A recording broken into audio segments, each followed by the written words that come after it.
We gather this morning as a people joined through covenant on a journey of discovery. We come to share our lives and our stories, our joys and our sorrows. We come to grow in understanding of ourselves and of each other, seeking to make real the dream of one human family united in love. In the words of Carl Seberg, let there be joy in our coming together this morning. Let there be truth heard in the words we speak and the songs we sing. Let there be help and healing for our disharmony and despair. Let there be silence for the voice within us and beyond us. Let there be joy in our coming together today. The words of meditation are from the Reverend Scott Taylor. Today we return to the shelter of each other. Today we return to the shelter of each other, to arms that hold us in the midst of the storm, to voices that help us hear our own, to hearts that accept us for who we are. May we be for each other a source of safety and sending. May we offer each other both comfort and challenge. May this place of peace lead us to share peace with others. Lovely words. Thank you, Mary Lee. And our meditation song is number 391, Voice Still and Small, and the choir discovered this morning that not all the hymnals have exactly the same words. So when you get to the third line where it says, still we'll remain singing, we think it's supposed to be you remain singing, because it's the voice that we're hearing. And so if your hymnal says we'll, you can sing it if you want, or you can sing you with the other folks.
In 20 or 30 years of using that hymnal, nobody ever pointed that out to me until today. How about that? So I have a little story to start with. It's called The Rescue Station. Once upon a time, there was a place along the seashore that was very dangerous. Ships and boats of all kinds were often thrust upon the rocks, leaving the passengers scrambling to the shore, often seriously injured. The people who lived near there went out to rescue the sailors and passengers who washed up on the shore. They brought the cold, wet, and sometimes injured people into their homes for shelter and helped them as best they could. One day, the rescuers got together and decided to build a little rescue station and to place it right there on the shore, just a small place where they could bring the shipwreck victims and give first aid and comfort. It was a good idea, and it turned out to be very successful. Many of those who were saved even stayed on to help others. In fact, they were so successful that they added on to the station, bought new furniture, and made it very comfortable. Many of the rescuers and the rescued liked to hang out there. The problem was that now, when the shipwrecked sailors were brought in cold and wet and sometimes dirty, even bleeding, they messed up this nice new place. The members of the station told the rescuers they should take the shipwrecked people somewhere else. Those needing first aid were no longer welcome. So another little building was built further down the shore.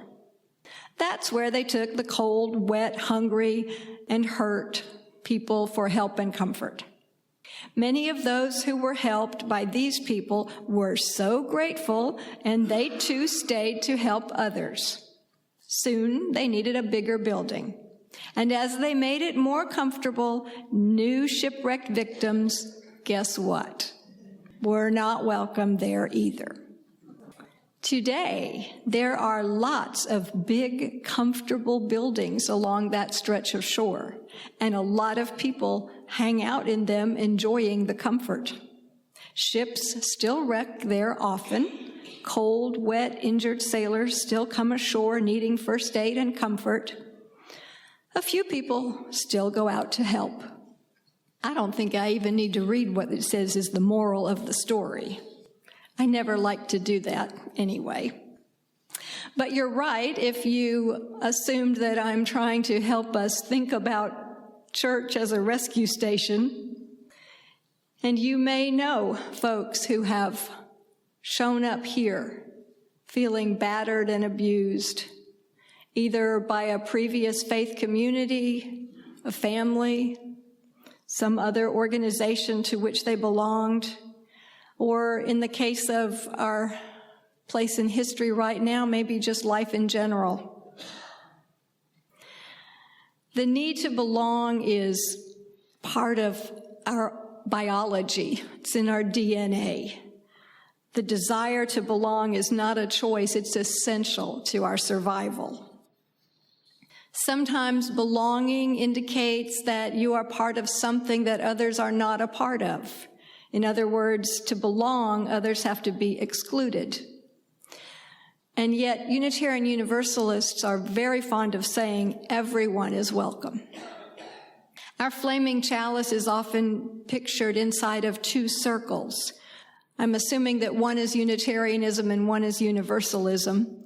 And then the little quote that goes with it sometimes is from Edwin Markham, who was born in 1852, if you want to know about him, and he became the Poet Laureate of Oregon from 1923 to 1931, and was invited to read another of his poems, which was Lincoln, Man of the People, at the dedication of the Lincoln Memorial in 1922.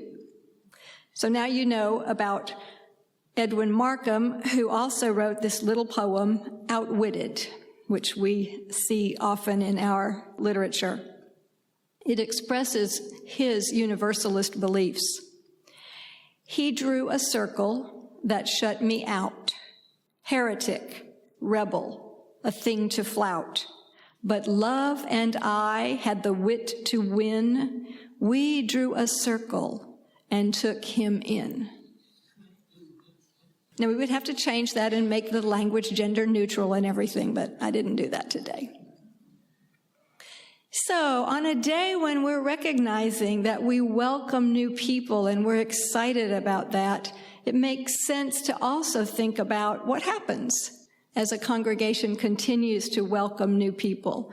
I even remember hearing somebody in a congregation where I was once upon a time that was growing and changing come in, and apparently this person felt that this was a legitimate criticism. I don't even recognize half the people here anymore. Wouldn't that be great? In their study on belonging, the UUA Commission on Appraisal pointed out, people do not join a covenanted community, rather they constitute it. There is no it without them, and each time folks join, the whole is literally reconstituted. Each person brings a different set of experiences and expectations and ways of doing things to the mix. The result will always be different, surprising, and vital. So, surprising and vital, different. Vital is good. Different and surprising, not necessarily good for some folks. That throws some people off. Fortunately or unfortunately, we don't have a choice. The nature of a Unitarian Universalist church is that there will always be some change. And even though we're aware that right now, in this particular moment of the history of this congregation, there are some changes we can name, there are always ripples going through that a congregation navigates, ripples of change. And keeping our eyes beyond the horizon, maybe, and knowing that things will look different as we draw closer, is how we stay balanced and moving decidedly together in the same direction. It is the moving together, that's important. And that's what your leadership team is working on. One of the ways that we've decided to focus our attention on the horizon or beyond is by developing an understanding of what Simon Sinek calls the golden circle. And one day, Nancy Hagman and I were talking, and we were talking about how, what kind of imagery and things can we use to bring people together and on the same page. And I mentioned this Simon Sinek and the Golden Circle, and she's like, oh, I'm learning about that too. So we decided this was definitely serendipitous and we would go for it. And then after this service in the second hour, you can hear more about that, okay? So I invite you to stay, and I invite you to sustain yourself for the hour and a half or so that we'll be here by going and getting some of the amazingly delicious Sunday sweets that will be available out there, cooked up for us by some of the best bakers in the congregation. I intend to purchase a few and to tide me over for a little later lunch today. So Simon Sinek's Golden Circle is a diagram. It's a circle of the what, how, and why of organizations. And even though his work is focused mostly on business, the principles easily apply to a congregation. His main point is that organizations typically know how and what they do, even when they're not really able to verbalize why they do what they do. What makes one organization more successful than another, though, is having a very clear sense of why they do what they do. In a business, sometimes people are hired, they dutifully carry out their work, they contribute well, they get promotions and raises without really truly understanding to what they are committing. What is the larger purpose, if there is one? They may be good at their job, but they may not feel fulfilled. Because if what you're doing is not somehow connected to your sense of contributing to a larger purpose, it's rarely feeding you or fulfilling your spirit. Fulfillment comes when we believe that what we do has meaning beyond our personal gain and furthers a purpose that is in line with our highest values. As I was preparing these words, I thought, well, no wonder I drive 6 hours twice a month to come here and minister to this congregation. It's who I am. It's connected to my higher purpose. And I thought maybe I was done with that, but obviously I was not. The sense of belonging that we desire happens when we know also that we're part of a group that shares our values and with whom we can contribute from our strengths, our gifts, in ways that support the overarching mission, purpose, vision. And so while I was refreshing my memory about Simon Sinek's Golden Circle for today, I found out that he had another book coming out just like Wednesday of last week. So I took a look at that. It's called The Infinite Game. And it covers some territory that some of you may have read before in a little book by James Carsey in 1986 called Finite and Infinite Games, a vision of life as play and possibility. And I like that, play and possibility, because I think that when we enjoy what we're doing, it feels like play. So Sinek makes the point that finite games, whether we're talking about actual games or life as a game, involves an end goal, usually well-defined. And what happens when you play a game? Somebody wins and somebody loses, right? But Unitarian Universalists like win-win. We like everybody to win. And I remember when I first started working as a religious educator in the early 1980s, we took all of our games out of a cooperative games book called Everybody Wins, 350 non-competitive games for indoors and outdoors.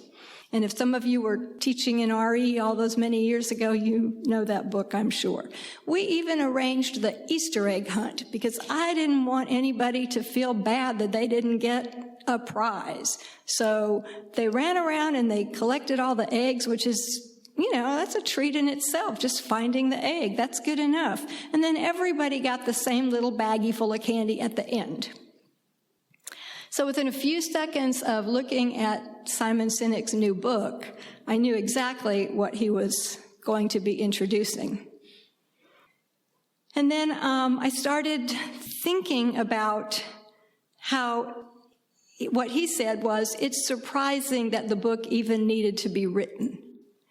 And I thought, yeah, I think I've been operating under this assumption for a long time, but maybe we haven't really talked about that. Maybe a lot of us just took for granted that we're playing an infinite game. We're playing a game with no end.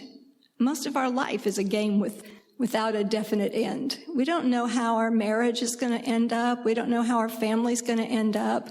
We don't know how the congregation is going to end up. But we're investing ourselves in all of these places out of our highest values, out of what matters most to us. And sometimes things don't turn out like we hoped, but I think as long as we're alive in this world, we keep trying. We keep trying with our values and what we think is important. So the other thing I thought about then was that when we are inside of our own way of thinking, it's really hard, if not impossible, to understand how someone else sees or understands a situation. That's true if you watch the news today. I've taken to making sure I try to watch some Fox and some MSNBC so I can see if I can understand how obviously people with totally different perceptions of what's going on can justify that. And if you really try to put yourself there, it's not that hard to see. So sometimes somebody's behavior can seem really off the wall, and what we have to learn to do is sit with one another in love and trust and try to unravel the differences and somehow come to a balanced perspective for moving forward. And that requires a group of people to sit and listen to each other and help interpret. Sometimes you have to have somebody help interpret what they heard you say so you know what you said. And sometimes you have people interpret what you said to someone else. A lot of it's listening to ourselves so we understand ourselves better. In a church that is working well, that's how the committees, the board, the professional staff, the leadership works together. Listening, working to understand, having a picture of where we're going, and working together, sometimes with surprises about, oh, let's try that. Maybe that'll work. You know what? It might not. But if everybody is together, supporting one another, nobody needs to feel bad if it doesn't work. It's because the spirit of adventure is part of being a congregation. Again, it's a covenanted relationship where we value the inherent worth and dignity of each person. So there's deep listening with open minds and hearts and a concerted effort to understand each other's points of view, even if the end result is a respectful agreement to disagree, which can happen. When there is a disagreement, the goal is to arrive at a way to move forward that the group decides or believes they can all live with and support. And sometimes just sharing with one another in the center will emerge the best answer. So moving together is never about what any particular individual wants. It's about what serves the higher purpose. It's about how, as a collective body, we can make decisions and go together in the same direction with enough clarity that we can invite people to join us, walk with us in support of our journey. So we need to know why we do what we do, so that when people join us, we can explain it to them. When the goal is to keep the game going for infinity, which is definitely the goal of a church or a congregation, you have to adjust your path as you go. There are new signposts, new knowledge to consider. Building relationships is the end all, the ultimate goal. And that's why in leadership schools, in Unitarian Universalist leadership schools, and even in our board retreat here in August, we do things like trust walks. How many of you have ever been on a trust walk? Probably maybe at the mountain or, Many. I think the first one I went on was at that big waterfall they call Dry Falls at the mountain, and we went down the waterfall in the dark at night, couldn't see anything. You're holding hands with the people. If there's a step coming up, they squeeze your hand so you know, and you kind of lean into each other and help each other not fall down these treacherous stairs. When I saw them in the daylight, I thought, oh my gosh, I can't believe I came down those in the dark. And then you get underneath the waterfall, and there's this amazing sky with stars and a moon, and it's not spoiled for you because you haven't had any lights in your eyes. So we don't always know where we're going. We're loving one another. We're trusting one another. We're building trust in everything we do. And we use words like journey because we don't have a definite end. We really are on a journey, on a walk together, no pre-planned tour, and we just are not exactly sure where we'll end up. But we'll know how it's supposed to feel. There are a lot of things that don't really make it into words. There's a song we have, Woyaya, we are going, heaven knows where we are going, we know within. We will get there, heaven knows how we will get there, but we'll know. We'll know when we're there. So what holds us on this journey is a shared set of values. The picture of where we're going may not be so clear, but we'll feel it and we'll know it. And we'll know when we're on the right path, too. And there's a wealth of knowledge and data and resources out there, so our Unitarian brain side of us that loves to do research can get a good workout. But often, as I've said, the specific goals and outcomes are not always what we thought, and so we reevaluate and we use our creativity. An example of this comes to mind. In a lot of workshops, we learned that if your comfortable seating is 80% full, you'll kind of stay at that space, or you'll not grow, or people will start to leave. It makes sense because if you come into a place that you've never been before and you're not real sure about it, maybe you've heard some rumors and you're thinking, well, I'm going to try it out. I hope I can sneak in and sit in the back. And you get there and the only chairs are the front row or in the middle, and you're thinking, oh no, I have to climb over these people and then I'm going to be stuck in here. What if I don't like it? I can't escape. So it makes sense that maybe, after the seats are 80% full, you might not have as many new people coming in. Maybe the extreme extroverts who know they can take anything. So that's a some data. That's an observation that people have made. Now, observing something and then optimizing on it is one thing. There's something else, though, that happens sometimes in churches when they're talking about growth, and they'll say something like the board will decide, we have to grow 10% a year to make the budget or to do whatever, 10% a year. Now, if you don't know some things like, 80% of the seats are taken, so probably we're not going to grow 10%.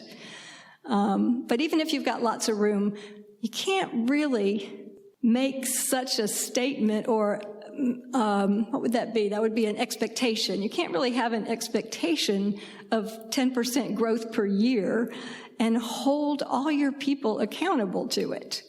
Imagine if you're the chair of a committee or the minister or the president or whomever, and you're thinking, oh no, we only grew 5%, they're going to fire me, or they're not going to like me, or I failed. Is that a loving, trusting thing to do with your leaders and your people? It happens.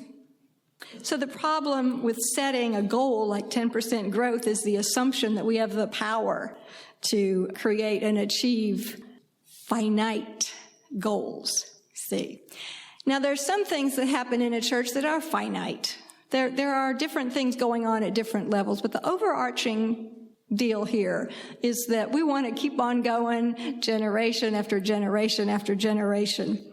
Our goal is to move forward together, not toward what any one individual wants or thinks is the best for them or thinks is the best for everybody, but we want to move in the direction that we've agreed upon. And you pay attention sometimes to different things because it's easy to make what you think is important seem important to everyone. Like you might come here with a certain thing that you want to see happen, and you just are sure that that's good for everybody. So you push forward and try to make that happen.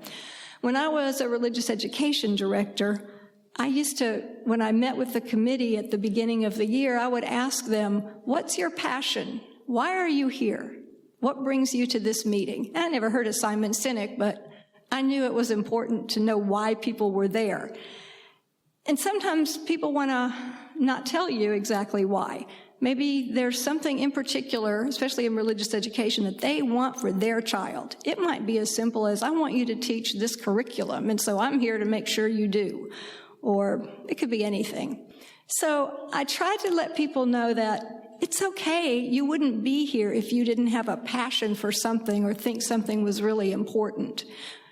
It's those hidden passions or hidden agendas that trip us up. So when people trust, they will tell you what it is they want. They'll share with you why they're there. And then it might be something that everybody agrees is the best thing. Wow, yes, that's so important. Let's all help do that. And that's how, by sharing our ideas, we get people working with us and moving all in the same direction. And if it turns out that it's kind of off the wall and not really a great idea for everyone, maybe that person will be helped to understand that. And then the group can invite that person to move forward with them.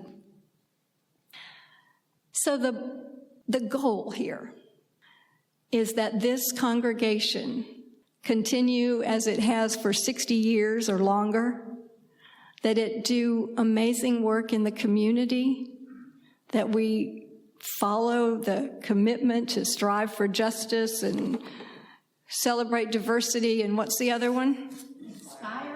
Inspire love. I think that's the most important one because it is the love that we share with one another that inspires us to be together and inspires the work that we do. So we're going to be working on verbalizing why and what the infinity and beyond is for us. And knowing that we're collaborating, cooperating, united in a common cause, and contributing to something with value that will last beyond any one of our lifetimes. May it be so. So I invite you to rise, whether it be in body or spirit, as we sing our closing song, number 34, Though I May Speak with Bravest Fire.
May we hold in our hearts the love, the joy, the compassion for one another that it takes to walk together on a journey that we have no idea where it will end or if it will ever end. So get some goodies, come back, and let's share.